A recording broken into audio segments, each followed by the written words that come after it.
Ladies and gentlemen, welcome to Chanel Jasmine, the best novel Chanel for romantic stories. Hai guys, selamat datang di channel Jasmine, channel terbaik untuk menyimak novel-novel romantis. Mohon dukung channel ini dengan subscribe, like dan share video-video yang ada di channel ini. Terima kasih.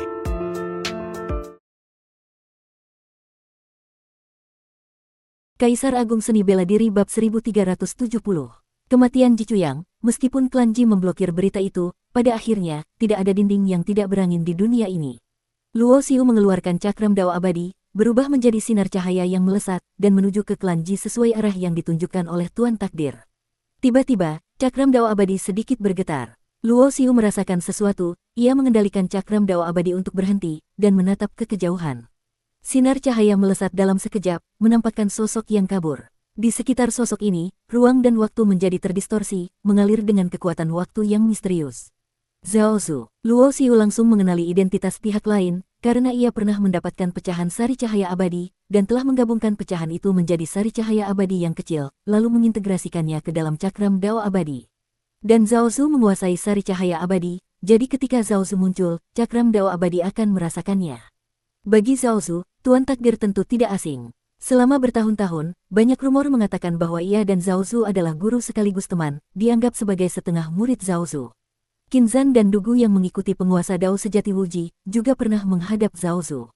Oleh karena itu, ketika Zhao Zu muncul, selain Luo Xiu, ketiga orang lainnya menangkupkan tangan dan memberi hormat. Cengan, lama tak jumpa, Zhao Zu melirik Tuan Takdir. Banyak orang mengira hubungan mereka sangat baik, namun sebenarnya tidak demikian. Tuan Takdir Sucengan pernah mengeluh kepada Luo Xiu bahwa selama ini Zhao Zu selalu ingin menguasainya. Jika bukan karena penekanan dari Zhao Zu, ia mungkin sudah menembus ke tingkat penguasa Dao sejati. Tentu saja, meskipun tidak ada Zhao Zu, akan ada penguasa Dao sejati lain yang mencoba menguasainya. Bagaimanapun, bakat mengintip takdir itu, meskipun membuat orang gentar, juga membuat semua orang ingin menguasai kemampuan ini. Sucengan tidak berbicara. Ia sudah memilih untuk bekerja sama dengan Luo Xiu, jadi secara alami tidak perlu lagi berpura-pura dengan Zhao Zu. Meninggalkan alam semesta ini dan pergi ke alam abadi, langit tinggi dan laut luas, itulah kehidupan yang ia kejar. Mengenai Sucengan yang mengabaikannya, Zhao Zu juga tidak marah. Ia lalu menatap Qin Zan dan Dugu, sepertinya kalian sudah lepas dari kendali Wuji. Saat mengatakan ini, mata Zhao Zu sedikit menyempit. Dulu, di bawah kekuatan Wuji, ia juga ditanami batasan jiwa. Oleh karena itu, Zhao Zu sangat tahu betapa kuatnya batasan jiwa itu. Adapun ia yang tidak terancam oleh batasan jiwa, itu karena ia menggunakan kekuatan waktu dari sari cahaya abadi untuk sementara menekan batasan di dalam tubuhnya.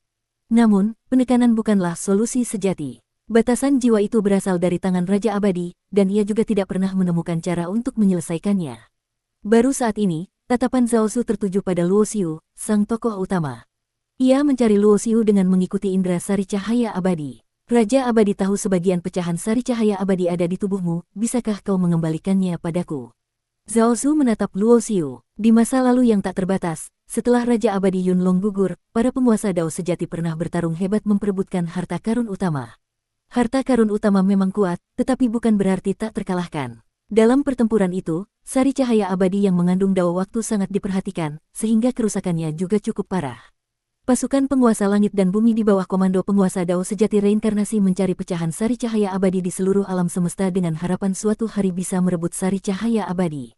Dengan mengintegrasikan pecahan-pecahan itu ke dalam sari cahaya abadi, Dao waktu dari sari cahaya abadi akan pulih sempurna.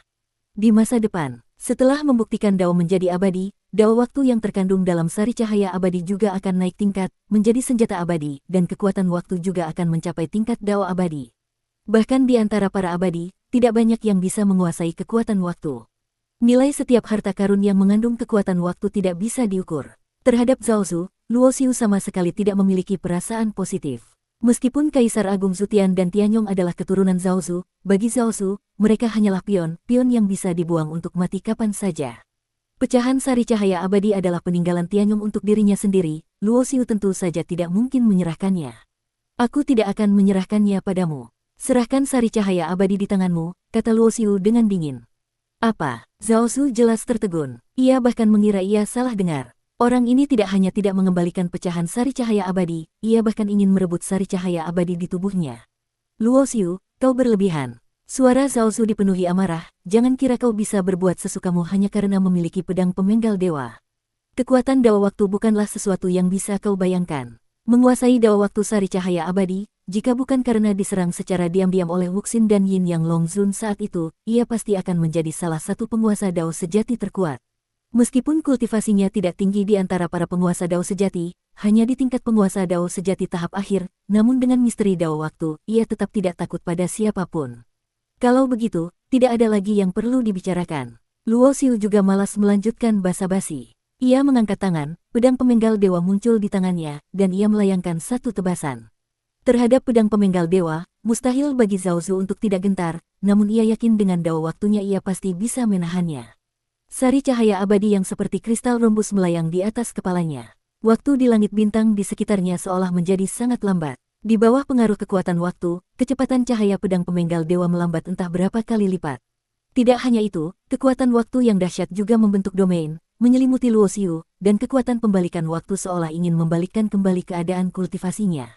Inikah andalanmu? Luo Xiu mendengus dingin, domain dewa perubahan terbentang, cahaya abadi menyelimuti tubuhnya, dan kekuatan waktu di sekitarnya terus-menerus larut dan menghilang, tidak dapat memengaruhinya sedikitpun. Pada saat yang sama, sosok Zhao Zu berkelebat, dengan mudah menghindari cahaya pedang-pedang pemenggal dewa. Dengan memperlambat waktu, semua serangan dapat diperlambat. Maka, meskipun kekuatan supernatural lawan sekuat apapun, selama dapat dipengaruhi oleh kekuatan waktu, mustahil dapat melukai Zhao Zu sedikitpun. Ketika Zhao Zu melihat Luo Xiu sama sekali tidak terpengaruh oleh pembalikan waktu, ekspresinya sedikit berubah, kekuatan supernatural apa ini? Ia dapat dengan jelas merasakan, begitu kekuatan aturan waktu mendekati Luo Xiu, ia akan diurai oleh cahaya abadi yang memancar dari tubuhnya, menghilang tanpa jejak. Kekuatan supernatural semacam ini, bahkan dengan pengetahuannya yang tak terbatas selama berabad-abad, belum pernah ia dengar. Luo Xiu tidak menjawab, domain dewa perubahan terus meluas, dan dengan cepat, berpusat padanya, ia membuka sebuah ruang yang tidak terpengaruh oleh kekuatan waktu. Wus, tanpa pengaruh kekuatan waktu, Luo Xiu berteleportasi, langsung muncul di belakang Zhao Zu. Srek, pedang pemenggal dewa menebas. Kali ini ia tidak mengaktifkan kekuatan pedang pemenggal dewa. Hanya dengan kekuatan pembunuh dari pedang pemenggal dewa itu sendiri, sudah cukup untuk merobek semua pertahanan dalam pertarungan. Jarak dekat, merasa niat membunuh yang mengerikan datang dari belakangnya, Zhao Zu bergumam dalam hati, gawat. Ia sedikit salah memperkirakan kekuatan Luo Xiu, dan terlalu percaya diri pada dirinya sendiri. Tepat ketika Zhao Zu mulai berpikir untuk mundur, sebuah emosi keputusasaan yang tak terbatas tiba-tiba muncul di hatinya, membuatnya merasa hidup tak berarti. Hidup berabad-abad tanpa harapan untuk membuktikan Dao menjadi abadi, lebih baik mati saja. Jelas, serangan Luo Xiu tidak semudah itu dihadapi. Tebasan yang terlihat sederhana itu, sebenarnya telah menyatu dengan kekuatan supernatural Laitian, memengaruhi hati Dao lawan. Tidak bagus. Ketika Zhao Zu sadar, keringat dingin membasahi tubuhnya. Ia tidak lagi peduli untuk mengingat apapun. Ia segera mengaktifkan kultivasinya sepenuhnya. Sebuah artefak Dao pertahanan terbang keluar dari tubuhnya, menyongsong pedang pemenggal dewa yang menebas dari belakang. Brak, artefak Dao pertahanan tingkat atas yang kuat itu langsung dihancurkan oleh pedang pemenggal dewa. Namun, serangan tebasan ini juga terhalang sesaat, memberi Zhao Zu kesempatan untuk melarikan diri.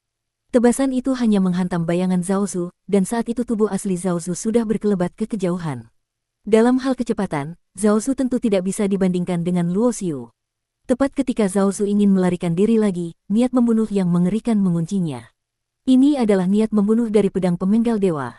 Pada saat terkunci, Zhao Zu merasa seluruh tubuhnya membeku. Baru pada saat ini, Zhao Zu tiba-tiba mengerti bahwa tebasan tadi hanyalah percobaan, sama sekali bukan kekuatan sebenarnya dari pedang pemenggal dewa.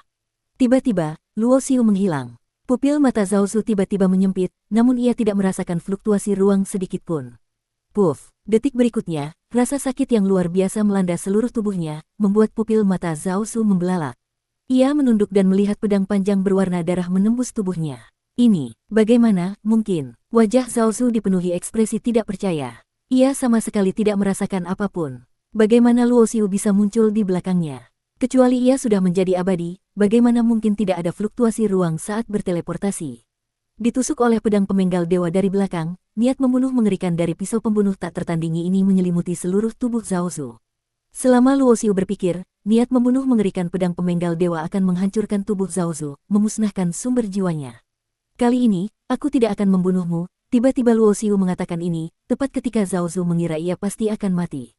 Kau tidak membunuhku. Zhao Zu terkejut sesaat, lalu bertanya, apa syaratmu? Telah hidup abadi selama bertahun-tahun, Zhao Zu tentu mengerti bahwa pihak lain tidak mungkin melepaskannya tanpa alasan.